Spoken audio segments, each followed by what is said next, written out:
자, 요한복음 2장에 보면 가나의 혼인잔치가 나와요. 그죠? 요한복음 2장에 보면 가나의 혼인잔치. 거기에 물이 어떻게 돼요? 물이 포도주가 되잖아요. 그냥 물 마시면 안 되죠. 야, 결혼식장 갔더니 물 먹이더라. 이상하잖아요. 응? 물을 포도주로 바꿔서. 근데 이 사람들이 먹어보고서 다 뭐라 그래요? 야, 아까보다 더 맛있다. 이런 얘기 하잖아요. 아까 먹은 것도 좋았는데 지금 더 맛있다. 야, 진짜 배기 포도주가 나왔다. 이러잖아요. 자, 물이 포도주 되니까 무슨 잔치가 되냐면 생명의 잔치가 됩니다. 물이 포도주가 되니까 더 즐겁고 더 행복한 어린 양의 혼인잔치가 되는 거죠. 주님이 역사하신 어린 양의 혼인잔치가 됐어요. 그렇죠? 신랑과 신부에게 너무 기쁨이 되는, 거기에 온 하객들이 너무 기뻐하는 그런 어린 양의 혼인잔치, 생명의 잔치가 됐어요. 살리는 물이 되었다는 말이에요. 구원입니다. 근데 출애굽기 7장에 보면 모세가 애굽에 보냄을 받아가지고 가가지고 첫 번째 하라는 게 뭐예요? 어떤 기적을 베풀라는 거예요? 지금 물에 대한 이야기를 하잖아요. 나일강에다가 이게 딱 이제 되면은 어떻게 나일강 물이 피가 되는 거예요. 물이 피가 되면 마실 수 있어요, 없어요? 안 되죠. 원래는 예수님이 그래놓고 주의 만찬 때는 예수님이 그 피를 마시라고 해요, 안 마시라고 그래요? 마시라고 하잖아요. 예수님이 주의 만찬에 자기를 포도주라고 하고 그게 내가 흘리는 피라 그러면서 마시라고 그러잖아요. 그러면 나일강가에 있는 피는 어떤 피예요? 그거 포도주 같이 마시게 되는 거예요? 마셔야 돼, 말아야 돼요? 네? 아니, 예수님 피라면서. 그러니까 하나님의 피인데 마셔야지. 마시면 어떻게 돼요? 그거 마시면 물이 피가 되게 했어요. 그러니까 그 피가 된 그 물이 피가 되면, 자, 요한복음 2장에서는 생명의 잔치가 되죠. 출애굽기 7장에 보면 물이 피가 되면 사망의 잔치가 되는 거예요. 사망의 잔치. 근데 그 사망의 잔치를 당해야 돼요? 안 당해야 돼요? 당해야 되겠죠? 사망의 잔치에 참여해야 된단 말이에요. 다시 말하면 죽음에 참여해야 진짜 생명의 잔치에 참여할 수 있다는 얘기예요. 그래서 그 이적을 보여주는 거예요. 물이 피가 되게 해라. 원래 나일강은 그들에게 생명의 젖줄이라고 생각하는, 그들은 그 물을 섬겼습니다. 물의 신을 섬겼어요. 이스라엘 백성들뿐만 아니라 애굽에 있는 모든 사람들이 종교적으로 그 물을 생명의 젖줄이라고 생각했어요. 그래서 거기에서 목욕을 하면 아기가 태어날 것이다 라고 임신 못한 사람들이 거기 가서 목욕하는 습관도 있었어요. 그게 모세의 이제 그 모세를 건진 그 바로의 공주가 거기 와서 목욕한 거예요. 그래서 목욕하러 온 거예요. 그 목욕하러 온 게 그게 뭐냐면 제사 드린 거예요. 자기 몸을 거기다 드리는 거예요. 그 생명의 젖줄이라는 거기 신에게 자기의 몸을 드리는 거란 말이에요. 그러니까 거기서 목욕하지. 원래 평상시도 거기 와서 목욕했을까요? 안 되죠. 평상시는 집에서 하죠. 궁궐에서. 그렇죠? 근데 그날따라 하나님 앞에 신에게 자기 생명의 젖줄, 자기에게 좀 아기가 잉태했으면 좋겠다고 막 나간 거거든. 근데 아기가 둥둥 떠오는 거예요. 신의 응답이라고 생각했을까 안 했을까? 신의 응답이라고 생각하죠. 그래서 데려온 거예요. 평상시에 그렇게 맨날 가서 목욕하고 그러지 않습니다. 덥다고 가서 목욕하고. 공주가 어떻게 그렇게 합니까? 강에 뭐가 있는지 개구리도 있고 뱀도 있고 막 이럴 텐데 갈 수가 없죠. 그런데 공주가 거기서 목욕해요. 물에 떠내려오는 생명의 젖줄. 그런데 그 생명의 젖줄이 애굽 사람들이 볼 때 그렇게 생명의 젖줄이 이게 다 피가 돼버린 거예요. 피가 돼서 마셔봐라. 그랬더니 하나도 못 마시는 거예요. 그거 마시면 죽음의 맛이 나는 거예요. 그래서 사망의 잔치를 하게 된다. 근데 하나님은 그걸 보여준 거죠. 애굽에 있는 너희들의 생명은 사실 너희들이 이 땅의 생명인 줄 알고 먹던 이 물이 사망을 가져오는 것이었다. 뭐가 와야지 진짜 물이 오는가? 예수 그리스도라는 생수가 이 땅에, 생수의 근원 되신 하나님이 이 땅에 내려와야 너희들에게 생명의 잔치를 베풀 것이다 라고 하는 것을 알려주는 장면들입니다. 죽이는 물이에요. 심판. 성경에 죽이는 물이 나오죠. 출애굽기 15장에 23절의 말씀을 한번 봐요. 마라에 이르렀더니 그곳 물이 써서 마시지 못하겠으므로 그 이름을 마라라 했어요. 그러지 마라. 이럴 때도 마라. 이 물 마시지 마라. 이때 23절에 마라. 마라라는 쓰다라는 이름에서 미리암이 나오고 미리암에서 마리아가 나와요. 쓴 여자, 쓰디 쓴 여자. 거기에서 생수의 근원 대신 하나님이 태어나시는 거죠. 그러니까 이렇게 쓴 물이 있었어요. 25절을 봅니다. 모세가 여호와께 부르짖었더니 여호와께서 그에게 한 나무를 가리키시니 그가 물에 던지니 물이 달게 되었더라. 거기서 여호와께서 그들을 위하여 법도와 윤리를 정하시고 그들을 시험하실세라고 되어 있습니다. 이미 주님께서는, 하나님께서는 계명을 여기에 주셨어요. 15장에. 그리고 20장에 10계명이 나오죠. 그러니까 이게 계명이 이미 출애굽기 15장에 있어요. 뭐 때문에 이 계명이 있었어요? 물 때문에 있었던 겁니다. 물. 마라에 쓴 물이 달게 되었어요. 거기에 하나님의 계명이 있었다. 하나님의 언약이 거기에 있었다. 자, 마라에 쓴 물이 단물이 되는 거예요. 뭐 때문에 단물 됐어요? 뭐 때문에 어떻게 하니까 단물 됐어요? 한 나무를 지정해서 그걸 갖다 던지라는 거예요. 뭐 우리가 뻔하게 알죠. 십자가죠. 예수님의 십자가. 예수님의 십자가라는 그 나무를 거기다 던졌더니 물이 달콤해졌어요. 어떻게 달콤해졌죠? 촉 보니까 그 나무가 쓴 거를 다 빨아들인 거예요. 우리의 죄악을 다 빨아들인 거예요. 그렇죠? 그러니까 쓴 게 다 없어지니까 그 물이 달콤해지는 거죠. 그 쓴물 단물이라는 얘기가 거기에 나오죠. 마라의 쓴물이 한 나무를 통해서 단물이 되었다라고 하는 게 이제 여기에 말씀이거든요. 그리고 말씀을 주시는 거거든요. 27절의 말씀. 그들이 엘림에 이르니 거기에 물샘 12과 종려나무 70그루가 있는지라 거기서 그들이 그 물 곁에 장막을 쳤다. 장막이라고 하는, 성경의 장막이라고 하는 건 뭐예요? 성전, 하나님의 교회, 이렇게 말하는 거죠. 거기에 뭐가 있었어요? 물샘 12.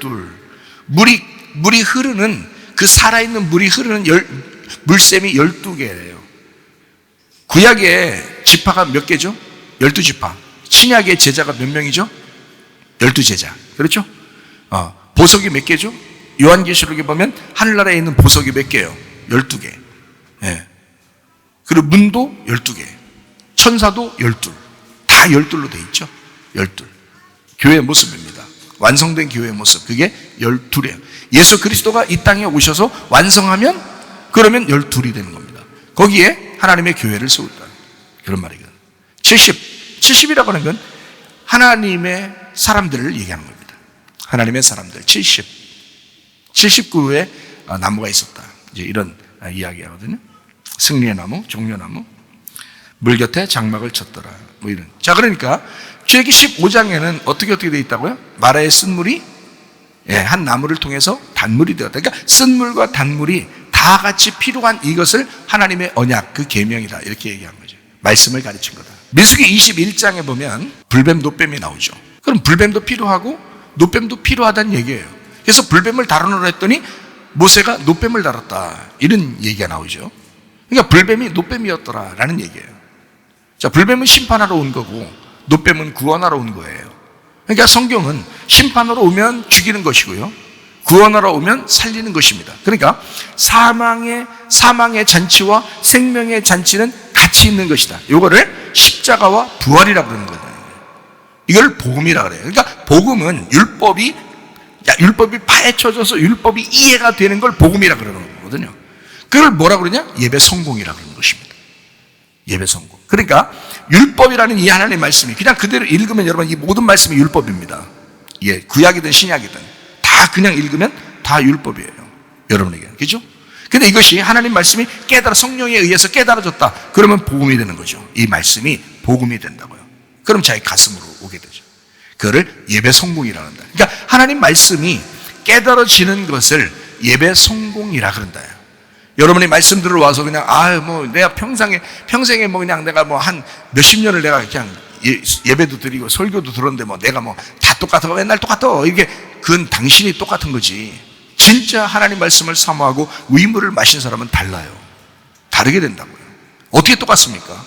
말이 안 되죠. 맨날 똑같은 당신하고, 다시 말하면 네가 평생 예배만 드리러 왔지, 외식적으로 예배 종교적인 행사만 참여했지 집에 가서는 예배 드린 게 아니니까, 그렇게 하고 싶지도 않으니까 그냥 예배 드리는 한 번씩 오지만 집에서나 직장에서나 학교에서나 자기는 그냥 자기 대로 그냥 사는 거잖아요. 그건 예배가 아니죠. 산 제물이 돼야 되거든요. 산 희생 제물이 돼야 돼요. 로마서 12장 1절 2절 말씀 한번 보겠습니다. 그러므로 형제들아, 내가 하나님의 모든 자비하심으로 너희를 권하노니 너희 몸을 하나님이 기뻐하시는 거룩한 산 제물로 드리라. 이는 너희가 드릴 영적 예배니라. 너희는 이 세대를 본받지 말고 오직 마음을 새롭게 함으로 변화를 받아 하나님의 선하시고 기뻐하시고 온전하신 뜻이 무엇인지 분별하도록 하라. 영적 예배, 어떤 걸 영적 예배라고 한다고요? 산 제물이 되는 거예요. 산 희생 제물. 누가 되셨어요? 예수 그리스도가. 그러니까 예수 그리스도가 희생제물이 되셔서 우리를 위하여 그분이 죽으시고 부활하신 그 모습, 그게 산제물이잖아요. 예수님이 우리를 위해 죽으시고 그리고 부활하신 그 모습, 그걸로 하나님이 기뻐하신다는 겁니다. 그게 산제물이에요. 그건 영적 예배라는 것입니다. 육체적인 예배가 아니고 영적 예배. 여러분은 영적 예배를 드리는 것인가, 아니면 아직도 외식적으로 육체적인 예배를 드리고 맨 종교 행사만 참여했다가 돌아가는 그런 사람인가 생각해 보셔야 되겠죠. 영적 예배를 드려야죠. 영적 예배는 어떤 거냐 봤더니 2절에 이렇게 나와 있습니다. 이 세대를 본받지 않는 거, 이게 영적 예배래요. 이 세대를 본받지 않는 거. 여러분은 계속 예배는 드리지만, 설교는 들었지만 가서 이 세대를 자꾸 본받는 거란 말이에요. 그러면 영적 예배를 실패한 거죠. 이 세대를 본받지 말라고 돼 있잖아요. 그게 영적 예배라고 돼 있잖아요. 마음을 새롭게 하는 게 영적 예배라고 돼 있잖아요. 마음을 새롭게 하지 않고 예배는 드렸는데, 종교행사는 참여했는데 그냥 가가지고 마음이 새로워지지 않았어요. 변화를 받지 못했습니다. 그러면은 영적 예배에 실패한 거라는 거예요. 영적 예배는 마음을 새롭게 해야 된다는 거예요. 변화를 받아야 된다는 거예요. 여러분, 예전과 똑같아요. 그거 몇십 년 교회 다녀도 예전과 똑같아요. 그럴 수가 있나요? 그럴 리가 있나요? 못한다. 바뀌어야 된다. 반드시 변화를 받아야, 그게 영적 예배라니까요. 결단하셔야 됩니다. 결단하셔야 돼. 그냥 대충 오늘도 예배 그냥 드렸다가 그냥 가가지고 또 내 생각대로 살아야지, 그렇게 얼마 동안 해왔는데 주님 만날 때 주님께 인정받아 후회하는 인생 살지 말아야죠. 빨리 영적 예배로 돌아오셔야지. 마음을 새롭게 하시고 변화를 받으셔야 돼요. 하나님의 선하시고 기뻐하시고 온전하신 뜻이 무엇인지 분별하셔야죠. 말씀을 통해서, 이 말씀을 통해 분별하시도록 해야죠. 그러니까 성경이 뭐가 뭔지도 모르고 계속 교회만 다녔는데 말씀도 모르고 그냥 그렇게 다니는 사람이 한두 명이 아니라는 거예요. 그러면 안 된다. 말씀이 깨달아져야 된다. 분별이 돼야 된다. 하나님의 성령이 여러분을 주관하시도록 하셔야 된다. 사망의 잔치를 할 것이냐, 생명의 잔치를 할 것이냐, 이 두 개가 다 필요하다. 내가 죽어야 하고 예수 그리스도라는 생명이 살아서 나에게 역사하셔야 된다. 그러면 나는 죽고 예수가 사는 거, 이거를 복음이라 그렇게 말해요. 그래서 십자가와 부활을 복음이라 그런다고요. 고린도전서 15장 1절부터 4절입니다. 형제들아, 내가 너희에게 전한 복음을 너희에게 알게 하노니 이는 너희가 받은 것이요 또 그 가운데 선 것이라. 너희가 만일 내가 전한 그 말을 굳게 지키고 헛되이 믿지 아니하였으면 그로 말미암아 구원을 받으리라. 내가 받은 것을 먼저 너희에게 전하는 이는 성경대로 그리스도께서 우리 죄를 위하여 죽으시고 장사 지는 바 되셨다가 성경대로 사흘 만에 다시 살아나사, 이게 복음이라는 거죠. 나 때문에, 나의 죄 때문에 주님이 죽으시고 그리고 그가 장사 지냈다가 3일 만에 부활하셨다.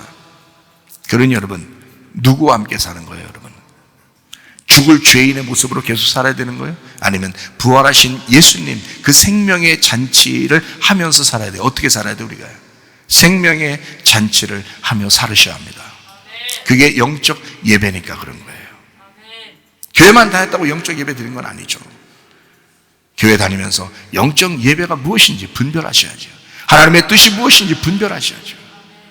하나님이 뭐라고 우리에게 말씀하시는지 분별하셔야, 그리고 변화를 받으셔야 돼요. 마음을 새롭게 하셔야 돼. 계속 똑같은 인생. 원래 그렇게 오랫동안 내가 교회 다녀도 바뀌지도 않더라. 그건 당신이 이상한 사람인 거예요. 하나님 만날 때도 그렇게 말씀하실까, 하나님이? 야, 한 개도 안 바뀐 게, 그 괜찮아. 난 그래도 은혜 받은 거 네가. 그렇게 성경 그렇게 말하고 있지 않은데요. 은혜 받으셔야 되는데. 불뱀에 물렸으면 죽기를 각오하고 노뱀을 쳐다봐야 돼요. 그래야 살아나는 것입니다. 창세기 5장 23절, 24절. 그는 365세를 살았더라. 에녹이 하나님과 동행하더니 하나님이 그를 데려가심으로 세상에 있지 아니하였더라. 자, 에녹이라는 사람이 있습니다. 이 에녹이라는 사람이 하나님과 동행하였다, 이렇게 되어 있습니다. 하나님과 동행했다. 하나님과 동행했더니 하나님을 기쁘시게 하는 사람이었다. 자, 23절에는 어떻게 되어 있다고요? 365세를 살았더라. 자, 24절에 어떻게 되어 있다고요? 그냥 365세를 살았는데 하나님과 동행했다. 잘 생각해 봐요. 에녹이라는 사람을. 에녹이라는 사람이 있는데, 여러분 에녹 같은 사람 되고 싶죠? 에녹 같은 사람 되고 싶죠? 자, 하나님과 동행했더니 하나님이 그를 어떻게 했대요? 데려갔대요. 데려갔대요. 어디로 데려갔을까? 땅속 깊은 데로 데려갔을까? 하늘나라로 데려갔겠죠? 네, 하늘나라로 데려갔어요. 자, 하나님과 동행했더니 하나님이 그를 데려가니까 세상에 있지 아니했다는 거예요. 자, 잘 생각해 봐요. 자, 하나님과 동행하는 게 하나님을 기쁘시게 하는 것입니다. 히브리서 11장 5절 한번 볼까요? 믿음으로 에녹은 죽음을 보지 않고 옮겨졌으니 하나님이 그를 옮기심으로 다시 보이지 아니하였느니라. 그는 옮겨지기 전에 하나님을 어떻게 했다고요? 기쁘시게 하는 자라 하는 증거를 받았다 그랬어요. 여러분에게 하나님을 기쁘시게 하는 증거가 있습니까? 어떻게 해야지 하나님을 기쁘시게 하는 증거가 나타난대요? 에녹을 잘 보면 알겠죠? 에녹을 잘 보면 이 사람이 어떻게 살았는지를 보면 하나님을 기쁘시게 하는 게 뭔지를 알게 되겠죠? 자, 어떻게 했더니 하나님을 기쁘시게 하는 사람이라고 이 사람이 인정을 받게 돼요. 그 증거를 받았다고 그래요. 하나님과 동행하였다. 하나님을 동행하는 것이, 하나님하고 보조를 맞춰서 함께 걸어가는 것을 하나님은 기쁘다라고 여긴다는 거예요. 네가 나보다 앞서 나가는 게 아니라 네가 나하고 함께 동행하는 것을 하나님은 기쁘게 여긴다는 거예요. 너 너무 앞서 나가지 말라는 거야. 에녹은 앞서 나간 사람이 아니에요. 잘난 체한 사람도 아니에요. 교만한 사람이 아니에요. 에녹은 늘 하나님하고 보조를 같이 맞추어서 가려고 했던, 말씀하고 보조를 같이 맞추어서 가려고 했던 겸손한 사람이었습니다. 그랬더니 하나님이, 야, 너는 나를 참 기쁘게 한다는 거예요. 사람이 같이 얘기를 많이 하는 친구가 있고 그러면 서로 기쁘잖아요. 만나기만 해도 기쁘고 서로 얘기만 해도 기쁘잖아요. 밤이 새는 줄 모르고 계속 얘기할 수 있죠. 그런데 어떤 사람을 만나면, 어려운 사람을 이렇게 만나면 짜증나고 오래 얘기하면 스트레스 받아서 두통이 있고 감기 걸리고 막 이런단 말이에요. 그러면 안 되지, 스트레스 받게 하면. 근데 서로 막 얘기가 잘 통해가지고 얘기를 이렇게 잘 나누고 서로 이제 같이 이렇게 하면, 그러면 기쁘다고요. 하나님도 우리하고 같이 있고 싶어 한다. 동행하고 싶어 한다고요. 자꾸 앞서 나가지 말라는 거야, 우리 보고. 하나님하고 보조를 같이 맞추자는 거야. 그게 동행이라는 거거든요. 길을 갈 때 네가 앞서거니 뒤서거니 하지 말라는 거야. 그냥 같이 옆에서 같이 가자는 거예요. 그 안에서 같이 가자는 거예요. 그거를 동행이라고 그러는 것입니다. 그렇게 동행하는 걸 에녹이 했더니 하나님이 기쁘다는 거예요. 에녹을 볼 때 행복하다는 거예요. 기쁘다, 즐겁다, 내 너를 보면 참 즐겁다, 이렇게 여기는 거죠. 여러분이 하나님의 기쁨 되시기를 바랍니다. 하나님의 기쁨 되는 사람, 하나님과 동행하는 사람이다. 다른 거 없어요. 에녹이 어떤 사람이냐? 하나님과 동행했다. 그랬더니 하나님을 기쁘시게 하는 자라고 인정을 받더라. 그 증거가 나타나더라. 자, 이걸 바로 뭐라 그러냐? 자, 영과 진리의 예배라, 그렇게 말하는 거예요. 영과 진리의 예배, 어떤 거예요? 하나님과 동행하는 예배, 하나님을 기쁘시게 하는 예배, 하나님의 마음을 깨닫는 예배, 그래서 하나님과 친구가 되는 것, 이것을 영과 진리의 예배라, 이렇게 말씀하는 것입니다. 더 이상 땅에 있지 않는 예배, 이거를 영과 진리의 예배라 그런다. 에녹이 더 이상 땅에 있지 않았다. 하나님이 그를 옮기셨기 때문에 하늘의 삶을 살게 되었다. 그가 땅에 있지 않았다. 만약에 이 말이 진짜, 여러분 에녹 보면은 우리가 성경을 보면요 막 데리고 확 간 것 같죠. 그러니까 그렇게 여겨지잖아요. 우리도 데려갔으면 좋겠다. 그냥 죽지 않고 여기서 확 데려갔으면 좋겠다. 이런 생각을, 에녹을 보면서 그런 생각을 하는 사람들도 있죠. 근데 잘 보세요. 여러분은 그럴 리가 있어요, 없어요? 없겠죠. 그럴 리가 별로 없어요. 왜냐면 에녹만 그렇게 한 거지.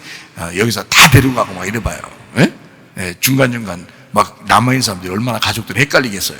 그러니까 그냥 내비두는 거예요. 가족들을 위해서 내비두는 거예요. 자, 그러면 에녹이 여기서 땅에서 하늘로 옮겨갔다 이렇게 했죠, 그죠?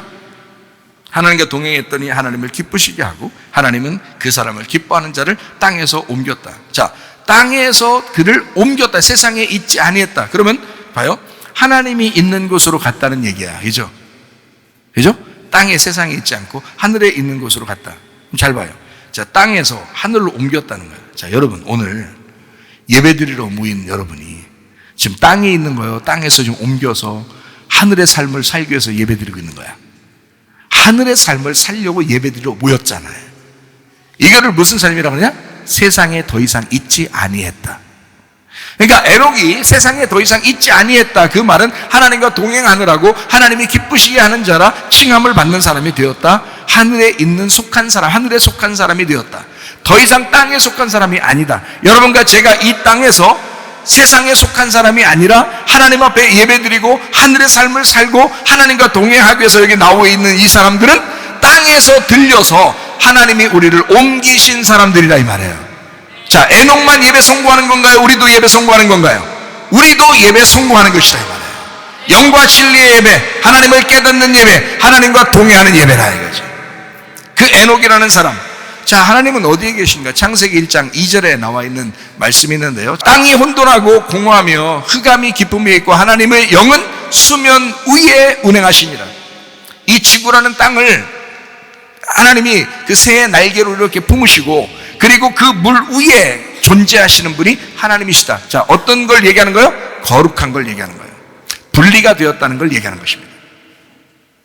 우리에게 속한 분이 아니고 그분은 거룩하신 분이다. 깨끗하신 분이다. 그분은 빛이시다. 그분은 정결하신 분이다.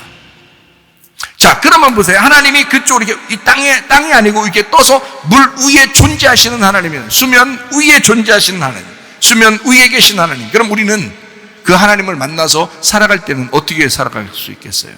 하나님이 우리를 찾아오신다면 우리를 어디로 데려가겠어요? 수면 위로 올라가게만, 수면 위로 데려간다 이거예요. 그러면 그 위의 삶을 사는 사람들은요, 그게 산제사라는 거죠. 그게 영적 예배라는 것입니다. 여러분, 교회 한번 와서 그냥 예배 드렸다가 순서대로 예배 잘 드렸다나, 그리고 밥도 먹고 그러면 이제 오후 예배도 이제 끝나고 이렇게 갔다, 이런 게 예배라고 하는 게 아니고, 하나님과 동행하는, 하나님을 기쁘시게 하는 그 수면 위에 계신 그 하나님과 같이 있는 삶, 이게 영과 진리의 예배다. 이것이 진짜 영적 예배라는 것입니다. 땅에서 분리된 삶, 거룩한 삶, 하나님을 만나는 삶, 그것이 하나님과의 삶이다. 이것은 하늘의 삶을 얘기하는 거다. 그러니까 에녹이라는 사람도 하늘의 삶을 살게 되었다. 하나님이 데리고 가셨다. 여러분과 저도 이 땅 세상에 살고 있는 여러분과 저를 이곳에 데리고 오셨다.